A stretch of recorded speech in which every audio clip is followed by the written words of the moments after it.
Danish Foreign Minister Lars Løkke Rasmussen told reporters in Brussels that Ukraine may use Danish-supplied F-16 jets to strike military targets in Russian territory, as this would be within the rules of war.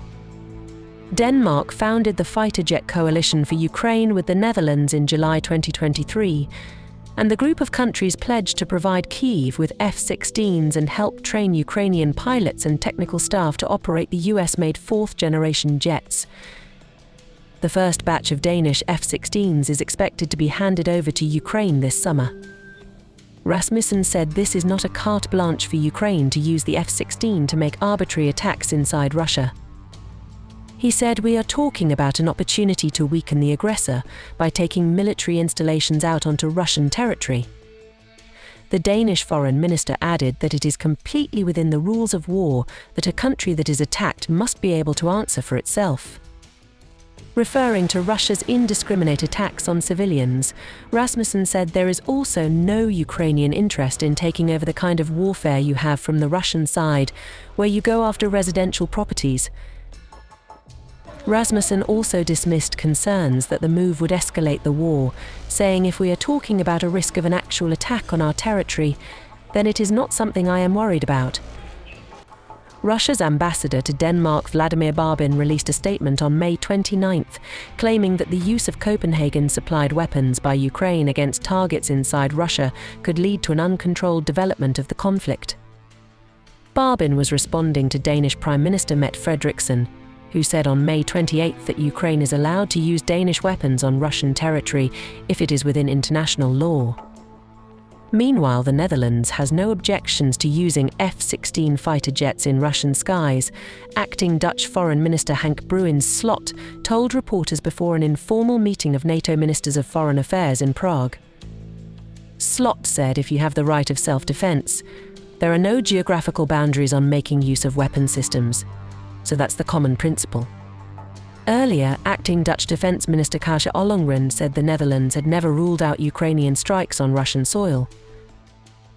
The Netherlands said it was ready to hand over at least 24 F-16 fighter jets to Ukraine. It has already provided 11 aircraft to train Ukrainian pilots at the European F-16 training centre. Belgium, however, said it would not allow Kyiv to use its F-16 fighter jets outside Ukraine. Belgian Prime Minister Alexander De Croo told United States President Joe Biden during their talks in Washington that he rules out the use of his weapons, including F-16 fighter jets, outside Ukraine, said the White House press pool in a statement. Earlier, on May 28th, during the Ukrainian president's visit to Brussels, Belgium pledged to provide Ukraine with 30 F-16s by 2028. In addition, De Croo emphasized that Belgium was a reliable partner and urged Europe and the United States to remain united and do their utmost to defend themselves and help Ukraine. Over recent weeks, Ukraine has called for its partners to allow strikes on Russian territory with Western weapons, a move that Washington and Berlin, the top two providers of military aid to Ukraine, have long been against.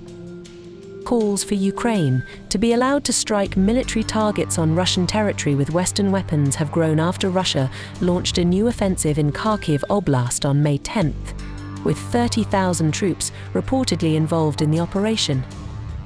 Kyiv said it was unable to launch preemptive strikes on Russian forces amassing on the border due to the restrictions on how Western weapons may be used.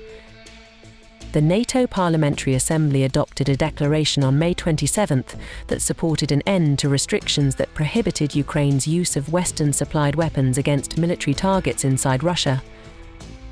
The next day, French President Emmanuel Macron spoke at a press conference with German Chancellor Olaf Scholz and said that Ukraine should be allowed to strike military bases on Russian territory from which Moscow carries out missile attacks against Ukraine. Scholz said at the press conference that Ukraine could use German-supplied weapons within the framework of international law,